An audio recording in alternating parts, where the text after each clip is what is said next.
ঘটনাটি ঘটেছিল আমার দাদির সাথে। আমার দাদা ছিলেন একজন ওঝা টাইপের লোক। তিনি জিন তাড়াতে পারতেন। তিনি যখনই জিন তাড়াতে বাড়ির বাইরে যেতেন তখন বাড়ি শক্ত করে বন্ধক দিয়ে যেতেন এবং সেদিন বাড়ি থেকে বের হওয়ার সকলের মানা থাকতো।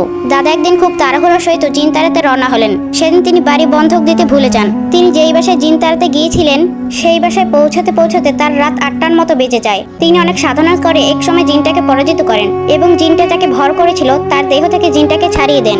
জিনটাকে ছাড়িয়ে দিতে সেটা হুঙ্কার দিয়ে বলল, আমি গেলাম তোর বাড়িতে। তো দাদা উত্তর দিলেন, যা তুই যা পারিস কর। কিন্তু সাথে সাথেই দাদার খেয়াল হলো যে তিনি আজ তাড়াহুড়ায় বাড়ি বন্ধক দিতে ভুলে গেছেন।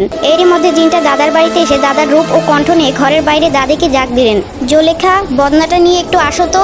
দাদি ভাবলেন দাদা হয়তো টয়লেটে যাবেন, আর গ্রামের টয়লেটগুলো বাড়ি থেকে একটু দূরে হয়। দাদি পানি নিয়ে বের হয়ে খেয়াল করলেন যে দাদা টয়লেটের দিকে না গিয়ে বাগানের দিকে চলে যাচ্ছেন। দাদি সাথে সাথে বুঝতে পারলেন যে এটা দাদা নয়, তাই তিনি দ্রুত ঘরের দিকে চলে আসতে লাগলেন। হঠাৎ একটা দমকা বাতাসে দাদির হাতের কুপিটা নিভে গেল।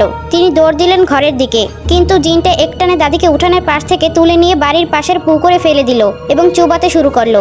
তখন বাড়িতে আমার ফুফু এবং ফুফা ছিলেন। দাদি বিপদের মুহূর্তে মাত্র একবার বড় ফুফুর নাম ধরে ডাক দিতে পেরেছিলেন। সৌভাগ্যবশত সেই ডাক আমার ফুফুর কানে পৌঁছায়। আমার ফুফু এবং ফুফা দৌড়ে এসে দেখেন দাদি পুকুরের মাঝে অজ্ঞান অবস্থায় ভাসছেন। এরপর তারা দাদিকে দ্রুত উদ্ধার করে ঘরে নিয়ে যান এবং সেবা শুশ্রূষা করে দাদিকে সুস্থ করে তোলা হয়। ঘটনা এখানে শেষ হলেই ভালো হতো, কিন্তু এরপর থেকে দাদি প্রায় কিছু ভয়ঙ্কর স্বপ্ন দেখতে লাগলেন। দাদা তাই আমাদের পুরো বাড়ি শিক দিয়ে দেন এবং সন্ধ্যার পর কারো বাড়ির বাইরে যাওয়া নিষিদ্ধ করে দেওয়া হয়। এরপর আর কিছু ঘটেনি।